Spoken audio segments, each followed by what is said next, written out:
This is going to be a short video on how to get started on your science report for your animal.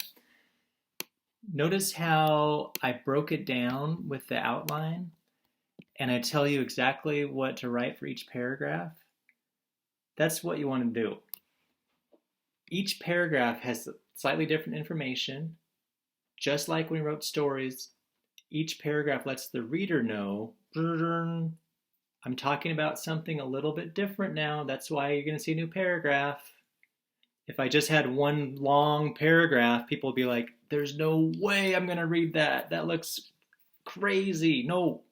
But if you see short paragraphs, you're like, okay, I can read that one and then that one. Oh, now he's or she's talking about something a little bit different.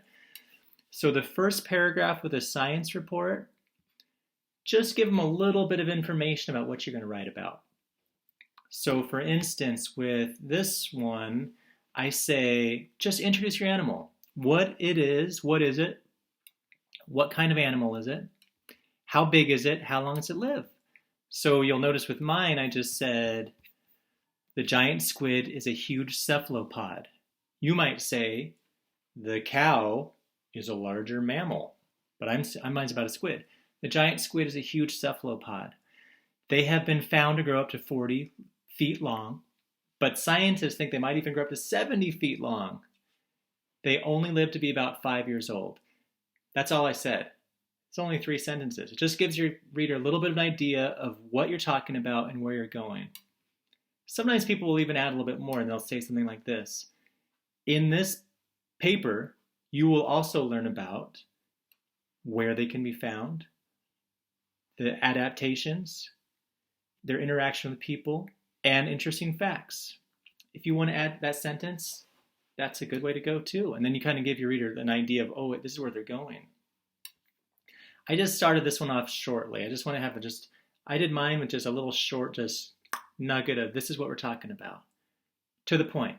The giant squid is a huge cephalopod. They've been found to grow up 40 feet long, but scientists think they might even grow larger. They only live to be about 5 years old. Then the next paragraph, you're going to go into what your habitat is of your animal. And then notice how I have about 4 sentences on that. And then the adaptations. You're going to have to stretch some of those out. I noticed on some people's papers, they just said like one thing, like a dog has furry feet or something like that. And then here, what does it say? It says, I don't know if I had exactly how much, but that should be at least 3 or 4 sentences for that one, the adaptations. And if you're not sure what adaptations your animal has, I'd recommend just Googling it. Just Google adaptations of a dog, adaptations of a hedgehog. Those will all pop up, and then you'll look at it, find a source that you think looks credible, looks okay. And what's often the best way to do is to look at two different sources and see if they have the same information. If they have the same information, it's very likely that it's true and accurate. So you can just ask Google, like, hey, what adaptations does a giraffe have? Well, one is a long neck, so it can eat from the trees.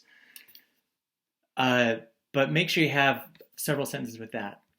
And just follow along like that with each one. Paragraph 4, human interaction, something about how is climate change affecting or pollution affecting your animal. 5 interesting facts, just a little list of here's some interesting facts about my animal. And then each one's its own sentence. Short sentence, short sentence, short sentence, not just like a comma. Don't just make it one long sentence, short sentences. Then the conclusion. The conclusion, one thing you're going to learn about more as you write more, introductions and conclusions are like 2 sides of the same coin. What you see on the conclusion is often what you already looked at on the introduction. So the conclusion, often you just kind of restate your introduction. So here your conclusion, it says, say that this has been a science report on giant squid or whatever your animal is, repeat where you can find the animal. So I just said, the giant squid is an interesting animal. It is a huge animal that lives in the deep, dark, and cold parts of the ocean. And you got to list your sources. That's important too. Try to have at least 3 sources, please. So that's how I got started on mine. And I would like yours to be about as long as mine too. Please don't turn in just like a few sentences. It should be a nice long paper. You have all week to write it. It's not due until Friday. And keep doing it. You guys are great.